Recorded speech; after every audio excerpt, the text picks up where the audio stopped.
बड़ा अच्छा लगता है जब जिस चीज का आप इंतजार कर रहे हो काफी वक्त से वो जब आपके सामने आती है।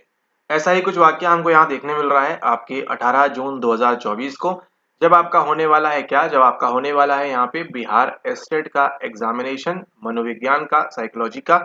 और जिसको क्लियर करने के पश्चात जो आपका कट ऑफ का बेंचमार्क है 75, उसको पार करने के बाद आप जो है एलिजिबल हो जाएंगे। किसके लिए आप एलिजिबल हो जाएंगे? बीपीएससी में पीजीटी शिक्षक भर्ती के लिए, 4.0 के लिए, 3.0 के लिए, वो तो समय बताएगा, लेकिन आप जो है एटलीस्ट यहाँ पर एलिजिबल हो जाएंगे। तो बात करने वाले हैं आज के वीडियो में इसी बारे में कि क्या होनी चाहिए आपकी रणनीति यहाँ पर। ठीक है, और उसके साथ साथ अगले 7 दिनों में आपने जो है किन चीजों पे फोकस करना है और क्या चीजें आपको ध्यान रखनी है ताकि आप जो है इस बेंचमार्क, इस कट ऑफ के ऊपर आप यहाँ पर आप बड़ी आसानी से आप पहुंच जाए। Hello everyone, welcome back once again. एक बार फिर से आप सभी का स्वागत है चैनल के ऊपर। तो अगर आप पहली बार देख रहे हैं यहाँ पर तो आप इसको सब्सक्राइब कर सकते हैं। उसी के साथ साथ टेलीग्राम पे भी आप यहाँ पर ज्वाइन कर सकते हैं इसी नाम से। और आगे क्या लगा देंगे? आगे लगा देंगे यहाँ पर आप बिहार। ठीक है, ओके। बात करें यहाँ पर, बात कर रहे हैं तो यहाँ पे देखिए आपका जो एस्टेट की परीक्षा है ये कितनी बार हुई है? ये केवल एक बार हुई है। ठीक है, आपकी एस्टेट की परीक्षा केवल एक बार हुई है। इसका मतलब इसके जो पीवाईक्यू है वो क्या होते हैं आपके लिए? वो पीवाईक्यू आपके लिए इंपॉर्टेंट हो जाते हैं। ठीक है, तो अगर आपने यहाँ पर पहले के प्रीवियस वीडियोस देखे हुए हैं तो वहाँ पे पीवाईक्यू सारे कुछ सॉल्व किए हुए हैं, तो उनको आप देख के दोबारा जा सकते हैं। एक प्लेलिस्ट बनी है बिहार बीपीएससी पीजीटी 2024 करके, तो उसको आप देखेंगे तो वहाँ पे बड़ी आसानी से आपको सारे के सारे पीवाईक्यूज यहाँ पर करने मिल जाएंगे। ठीक है, उसी के साथ आपको क्या करना है? आपको जाना है बेसिक्स पे। और बेसिक्स क्या है आपके? अगर आप देखेंगे एस्टेट के सवालों का स्तर जो है, जो लेवल है ना, वो बहुत ज्यादा कुछ हाई नहीं है। ठीक है, उनको आप एक सामान्य नॉलेज वाला व्यक्ति, एक ऐसा व्यक्ति जिसने 11वीं और 12वीं की एनसीईआरटी को अच्छे से पढ़ के रखा हुआ है, वो उसको बड़ी आसानी से यहाँ पर क्लियर कर लेगा। ठीक है, ये आपको यहाँ पर ध्यान रखना है। तो एस्टेट के सिलेबस में आपको देखिए सिंपल सिंपल साइकोलॉजी क्या है, मनोविज्ञान क्या है, व्यवहार परिभाषा, आसान सी परिभाषा पूछते हैं, है ना। आपसे डेवलपमेंट की परिभाषा पूछ सकते हैं कि डेवलपमेंट किस प्रकार से होता है। आपसे पूछ सकते हैं एल्बर्ट एलिस ने क्या दिया था।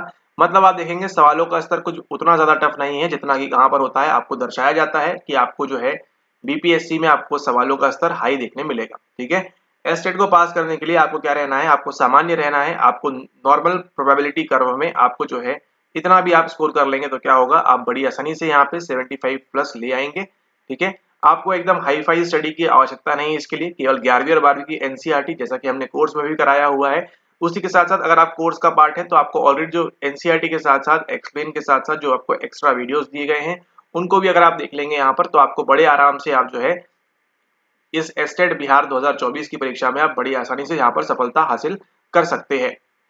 ठीक है, समस्या यहाँ बिल्कुल भी नहीं आने वाली। आपको 75 नंबर का जो कट ऑफ है, बेंचमार्क है, उसको आप बड़े आसानी से यहाँ पर अचीव कर लेंगे, प्रोवाइडेड आप जो है एनसीईआरटी के वीडियोस अच्छे से करके जाएं। उसी के साथ साथ जो आपको एक्स्ट्रा वीडियोस दिए गए हैं उसको आप करके जाएं। ठीक है, एससेट की परीक्षा के लिए ऐसा कुछ विशेषकर आपको यहाँ पर टेस्ट सीरीज वगैरह की या फिर मॉक की आवश्यकता नहीं है, जैसा कि आपको पहले बताया गया था।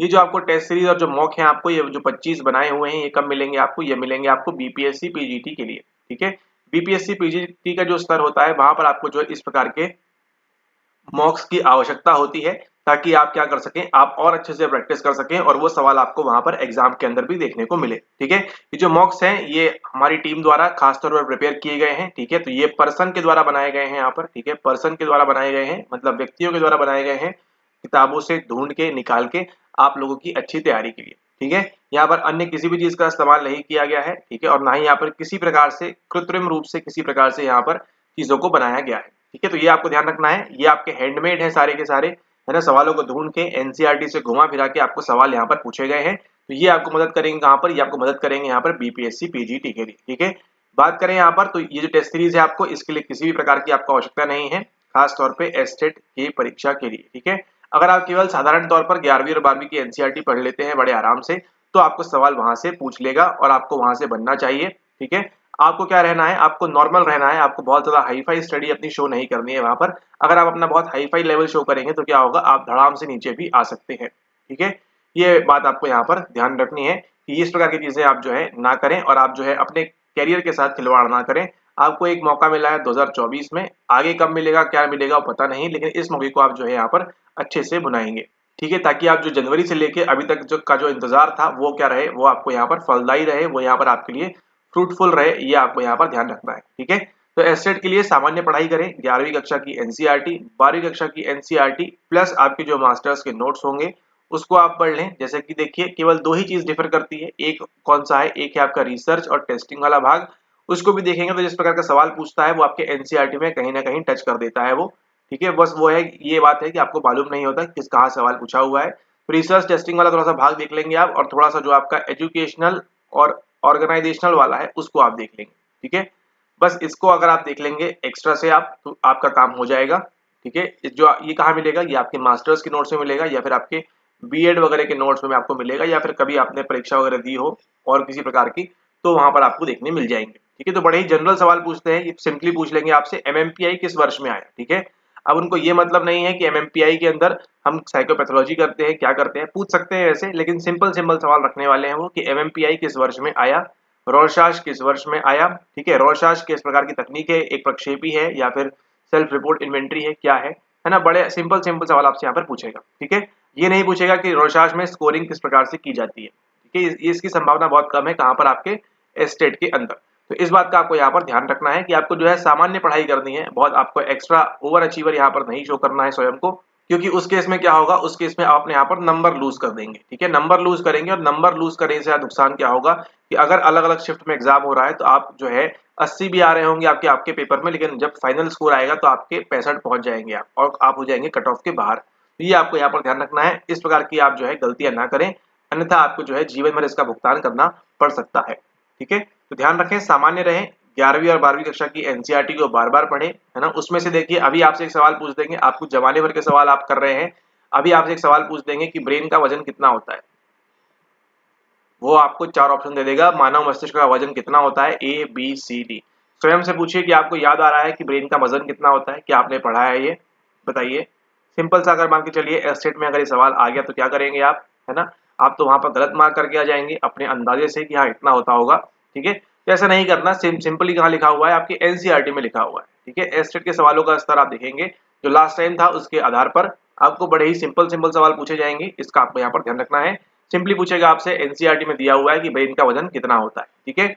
आपकी जो वेवलेंथ है, मतलब जितना आप देख सकते हैं, ठीक है, मानव जो है देख सकता है वो कितना होता है, कितने नैनोमीटर से कितना नैनोमीटर होता है, ये आपको प्रिसाइजली याद रखना है, एग्जैक्टली आपको नंबर याद रखना है, कहाँ पर एग्जैक्टली आपको नंबर याद रखना है कि ये कितना होता है। सवाल आपसे इस प्रकार के पूछे जाएंगे, ना कि आपसे किसी प्रकार के हाई फाई सवाल पूछे जाएंगे कि पीएचडी में रिसर्च रिपोर्ट में किस प्रकार से क्या चीजें होती है, ठीक है। तो ये आपको यहाँ पर ध्यान रखना है, जितना आप सामान्य रहेंगे उतना आपके लिए फायदे की चीज रहेगी, क्योंकि ये परीक्षा जो है एलिजिबिलिटी की है, 75 नंबर आपको लाने हैं। लास्ट टाइम देखेंगे तो लगभग यहाँ पर 2000 लोगों ने क्वालिफाई किया था, ठीक है। तो बताइए क्या सारे के सारे का पीजीटी में हुआ, या क्या 2000 के 2000 लोगों का पीजीटी में हुआ, नहीं, वहां पे कुछ ही आंकड़ों का हुआ, 200 400 500 कुछ 600 लोगों का हुआ, जितने भी हुआ, ठीक है। तो ये समझना है आपको कि ये जो था ये सामान्य स्तर की परीक्षा थी, इसको तो आपको क्लियर करना ही करना है। उसके बाद आपको जो है हायर स्टडीज पे जाना है, फिर आपका लेवल और बढ़ेगा, लेकिन लेवल बढ़ने के लिए भी 11वीं 12वीं तो आपको इम्पोर्टेंट है, ठीक है। ये आपको यहाँ पर ध्यान रखना है, और फिर वहां से आपकी जो टेस्ट सीरीज आपको प्रोवाइड की जाएगी वो वहां से पिक्चर में आ जाएगी, ठीक है। तो ये आपको ध्यान रखना है, फिर उसके आपको सॉल्व चीजें भी मिलेंगी, एक्सप्लेनेशन भी मिलेंगे, वो भी आपको यहाँ पर ध्यान रखना है। इस परीक्षा के लिए कितना होता है, ये 380 नैनोमीटर से 780 नैनोमीटर। देखिएगा परीक्षा में अगर आपको इस प्रकार का सवाल मिलता है तो जरूर याद कीजिएगा इस वीडियो को, ठीक है। तो इस प्रकार के सवाल आपको ध्यान रखना है कि इसकी रेंज कहाँ से कहाँ तक होती है। उसी प्रकार से बात करें यहाँ पर श्रवण की, यानी कि आपकी जो ऑडिशन है ना, उसकी रेंज कितने से कितने होती है वो आपसे पूछ लेगा, है ना। वो हर्ट्ज में होती है, गीगाबाइट में होती है, किसमें एमएच हर्ट्ज में होती है, किसमें होती है, वो यहाँ पर आपको ध्यान रखना है, ठीक है, कि श्रवण की जो रेंज है वो कितनी होती है। ये सब कहाँ दिया हुआ है, दिया हुआ है आपके सिंपली आपकी एनसीईआरटी में, ठीक है। कोई हाई फाई स्टडी की बात नहीं है यहाँ पे, सामान्य जो चीजें कर रहे हैं लोग वही आपको करना है, क्योंकि परीक्षा कौन सेट करने वाला है, परीक्षा बीएसईबी के जो मेंबर्स होंगे वो यहाँ पर सेट करने वाले हैं, ठीक है। बीपीएससी के मेंबर्स यहाँ पर, या मेंबर्स कहें या फिर जो कमेटी होगी, जो भी लोग होंगे वो यहाँ पर सेट नहीं करने वाले हैं, ठीक है। बीएसईबी और बीपीएससी में जो है आपको समझ में आ रहा होगा एक फर्क है काफी बड़ा, उसको आपको ध्यान में रखते हुए परीक्षा की तैयारी आपने जो है करनी है। ऐसा नहीं कि बीएसईबी में हाई स्तर के सवाल नहीं पूछ सकते हैं, लेकिन 100 में से कितने पूछेंगे, 100 में से केवल आपके जो है 5 से 10 सवाल हाई फाई पूछ लेंगे आपको, लेकिन बाकी क्या रहेंगे, बाकी आपके सर्व सामान्य रहेंगे, ताकि आप उनको बड़े आसानी से सॉल्व कर सके, ठीक है। सिंपली पूछेगा आपसे गैस का फुल फॉर्म बताइए, और कुछ नहीं, गैस का फुल फॉर्म क्या होता है वो आपको बताना है। कई लोग इसमें भी गड़बड़ी कर देंगे, एमएमपीआई का फुल फॉर्म क्या होता है, कई लोग इसमें गड़बड़ी कर देंगे। देखिए कितने सामान सवाल है, लेकिन यहाँ पर आपको पूछ लेंगे कि ये जो मल्टीफेजिक है या मल्टीपल फेजिक है, तो वो आप कंफ्यूज हो जाएंगे। यहाँ पर मल्टीफेजिक होता है, मल्टीपल फेजिक होता है, किसने दिया है, टेट का फुल फॉर्म पूछेंगे तो आप वहां पर गड़बड़ा जाएंगे, यहाँ पर क्या हो रहा है, ठीक है। तो सामान्य सामान्य चीजों को क्या करना है, आपने रिवाइज करना है बार बार, ठीक है। रिवीजन जितना आप करेंगे उतना आपके लिए फायदेमंद होगी। ये नहीं कि आप उटपटांग सवाल लगा रहे हैं बिना किसी तथ्य के, बिना किसी कारण के आप उनको कर रहे हैं जिसका कोई भी अर्थ नहीं रहने वाला है, ठीक है। सामान्य सामान्य चीजों को करें, जितना आसान से आसान हो सकता है उतना पढ़ के जाएं, जितना बेसिक से बेसिक हो सकता है उतना यहाँ पर आप अच्छे से पढ़ के जाएं, ठीक है। सिंपली आपसे पूछेगा डाइवर्जेंट थिंकिंग के अंदर क्या होता है, कन्वर्जेंट के अंदर क्या होता है, अभिसारी चिंतन में क्या होता है, ठीक है। रोड्स ज्यादा होते हैं या कोन्स ज्यादा होते हैं, क्या ज्यादा होते हैं, ये आपसे सिंपली पूछेगा इस प्रकार से, ठीक है। उसी प्रकार से जो विजुअल होता है वो कौन सा, कहाँ, ये जो कॉर्टेक्स होता है, वल्कुट हमारा चाक्षुष वल्कुट, ये कहाँ पे स्थित होता है, पैराइटल लोब में होता है, ऑसिपिटल में होता है, टेम्पोरल में होता है, या फिर पैराइटल फ्रंटल लोब में होता है। कहाँ पर होता है ये आपसे पूछेंगे। फ्रंटल लोब का कार्य क्या होता है, टेम्पल का कार्य क्या होता है, ऑसिपिटल का कार्य क्या होता है और पैराइटल का कार्य क्या होता है, ये सब कहाँ दिया हुआ है, सब कुछ आपको एनसीईआरटी में दिया हुआ है और कुछ आपको पढ़ने की आवश्यकता नहीं है। हाँ, आपकी जिज्ञासा है तो आप अलग से गूगल वगैरह कर सकते हैं, पढ़ सकते हैं, लेकिन वो हानिकारक होगा क्योंकि गूगल में भी जो है कई बार गलत इन्फॉर्मेशन दे दी जाती है और वही आपको फिर पढ़ा भी दिया जाता है। तो ये आपको ध्यान रखना है यहाँ से इस प्रकार से कि ऐसी चीजें आप ना करें, सामान्य रहें, एनसीईआरटी को अच्छे से पढ़ के जाएं, बड़ा ही बेसिक बेसिक। आपको देखिए आपके सामने उदाहरण है, आप एस्टेट की तैयारी कर रहे हैं, अभी हमने आपसे सवाल पूछा ब्रेन का वजन कितना होता है, तो आपको एग्जैक्टली नहीं पता है, अंदाजा लगा लेंगे 1 पाव होगा, 250 ग्राम होगा, आधा किलो होगा, लेकिन एग्जैक्टली नहीं पता है। आप एनसीईआरटी में जाके ढूंढेंगे, आपको एग्जैक्टली मिलेगा कि आपके ब्रेन का वजन कितना होता है, और वही जो वजन है आपको क्या करेगा, वही आपको एस्टेट के अंदर आपको 1 नंबर दिलाएगा, ठीक है। तो अपनी एनसीईआरटी खोलें, उसी के साथ साथ अपने चक्षु खोलें, अपने आंखें खोलें और अच्छे से पढ़ाई करें आने वाले समय के अंदर, ठीक है। सिंपली आपसे पूछेगा इमोशन की थ्योरी में से ये जो आपके कॉग्निटिव अप्रेजल की बात है या फिर आपके कॉग्निटिव लेवल की बात है, ये कौन करता है, ठीक है।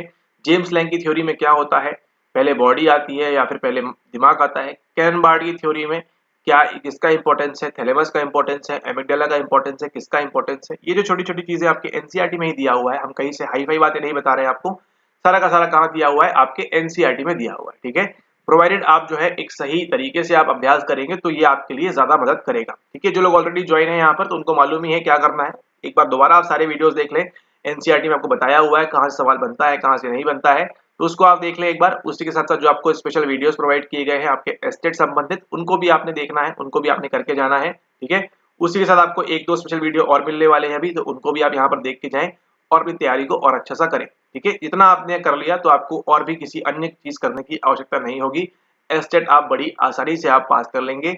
अगर आप फेल करते हैं, बिल्कुल चांसेस नहीं है इसके कि आप फेल करेंगे, लेकिन अगर आप फेल करते हैं मान के चलिए, तो इसमें नुकसान किसका होगा, नुकसान आपका भी होगा और हमारा भी होगा, क्योंकि आप जो है यहाँ पर बीपीएससी नहीं दे पाएंगे, ठीक है। बीपीएससी नहीं दे पाएंगे, इसका आपको ध्यान रखना है, तो इससे आप वंचित ना रहें। तो जो आपको बताया जा रहा है उसको आप प्लीज यहाँ पर अच्छे से फॉलो करें, यहाँ पर स्पेशल वीडियो को करें, एनसीईआरटी के जो वीडियोस हैं उसको करें, जो आपको यहाँ दिया गया है उनको करें, बिना किसी मॉक टेस्ट के चक्कर में पढ़ते हुए कि मॉक टेस्ट कर ले, मॉक टेस्ट कर ले, मॉक टेस्ट के चक्कर में ना पढ़िए, सामान्य सामान्य चीजें पढ़िए। अभी आप देखिए आपके सामने उदाहरण, 1-2 सवाल आपसे पूछे और आप उसी में गड़बड़ा गए, आपको एग्जैक्टली मालूम नहीं है क्या होता है, ठीक है। तो आपको ध्यान रखना है वहां पे, इस प्रकार के सवाल आपसे पूछेगा फैक्चुअल, तो आपको वहां पर बनना चाहिए, ठीक है। ओके, तो इसी के साथ आपके इसमें बचे हुए हैं 7 दिन, 7 दिन का आप भरपूर इस्तेमाल करें, 24 घंटे बचे हैं आपके पास, 7 दिन, ठीक है। 24x7 कर लीजिएगा इसको, जितने भी घंटे बचे हैं आपके पास उन घंटों का अच्छे से इस्तेमाल करें, है ना। आपको ये मौका जो है काफी समय बाद मिला है, इसको यहाँ पर ध्यान रखें, इसको अच्छे से भुनाएं यहाँ पर मौका, एस्टेट 2024 को यहाँ पर क्लियर करें और फटाफट से जो है एडमिट कार्ड अपना जो है, नॉट एडमिट कार्ड, अपना जो पासिंग सर्टिफिकेट है उसको सबमिट करें, एंड देन फिर तैयारी करेंगे आगे आपकी बीपीएससी पीजीटी से संबंधित, ठीक है। बीपीएससी पीजीटी में भी आपका सिलेक्शन करना है, तो यहाँ पे आपको जो है अच्छे से परफॉर्म करना होगा, उसके बाद आप जो है यहाँ पर इसके लिए एलिजिबल हो जाएंगे और फिर 4.0 या फिर 3.0 जो भी स्थिति रहेगी उसमें आप यहाँ पर अच्छे से अपनी जो शिक्षक भर्ती है उसमें आप सीट जो है वहां पर हासिल कर सकेंगे, ठीक है। ओके, इसी के साथ वीडियो को समाप्त करते हैं। जो जो बातें बताई गई हैं आपको, उनको अगर फॉलो करेंगे, उनको आप मजीद करेंगे तो आपके लिए काफी फायदेमंद रहेगा, नहीं करेंगे थोड़ा सा नुकसान में रहेंगे आप। लेकिन आपको ध्यान रखना है यहाँ पर कि आप नुकसान के लिए नहीं आए हैं, नुकसान के लिए आप नहीं बैठे हैं, आपने ये जो चीज कर रहे हैं किसके लिए कर रहे हैं, ताकि आप एक शिक्षक बन सकें, ठीक है। तो शिक्षक बनने के लिए आपको जो है स्मार्ट तरीके से सोचना है, अच्छे तरीके से सोचना है, दुनिया कहाँ की कहाँ भाग रही है ना। लेकिन क्या करना है, जो जनरल चीजें हैं वो आपको पहले करनी होंगी, ठीक है। ओके, इसी के साथ वीडियो को समाप्त करते हैं, अगली मुलाकात होगी अगले वीडियो में। 7 दिन आपके पास बचे हैं, इन 7 दिनों का भरपूर प्रयास करें कि आप इन 7 दिनों में अच्छे से सारे वीडियोस कवर करें, इन 7 दिनों के अंदर दोबारा से देखें, उनको रिवाइज करें बार बार बार बार बार बार, वीडियो के साथ साथ चला के एनसीईआरटी भी देखें, ठीक है। एंड जितना अच्छे से हो सकता है, एंड जो लोग सेल्फ स्टडी कर रहे हैं वो भी ध्यान रखें इस बात को कि आप जो है किताबें से पढ़ें, बार बार पढ़ें, वहीं से सवाल आपको देखने मिलेगा। जो एक्स्ट्रा चीजें बताई गई हैं उनको भी आपको वीडियोस में कवर किया हुआ है। जो सेल्फ स्टडी कर रहे हैं, जैसे भी आप कर रहे हैं, उनको अलग से कवर करिए, उनको कवर करना जरूरी है। बाकी आप फिर एग्जाम में कॉमन सेंस से भी सवाल सॉल्व कर पाएंगे जब आपके सामने सवाल होगा, ठीक है। ओके, इसी के साथ आप सभी को ऑल द बेस्ट आगामी मंगलवार के लिए, है ना। ऑल द बेस्ट आपको मंगलवार के लिए, ट्यूसडे के लिए, ताकि आप जो है अच्छे से वहां पर उस दिन अपना एग्जाम जो है यहाँ पर क्लियर करें। बिल्कुल भी लापरवाही ना बरते अगले 7 दिनों के लिए। अपनी सेहत का ख्याल रखिए, दिमाग का ख्याल रखिए, ठीक है। अच्छा पढ़ें, अच्छा खाएं, अच्छी नींद लें और अच्छे तरीके से एग्जाम दें, और फिर अच्छे तरीके से मिलेंगे आपसे बीपीएससी पीजीटी की तैयारी में, ठीक है। ऑल राइट, इसी के साथ वीडियो को समाप्त करते हैं। तब तक के लिए धन्यवाद।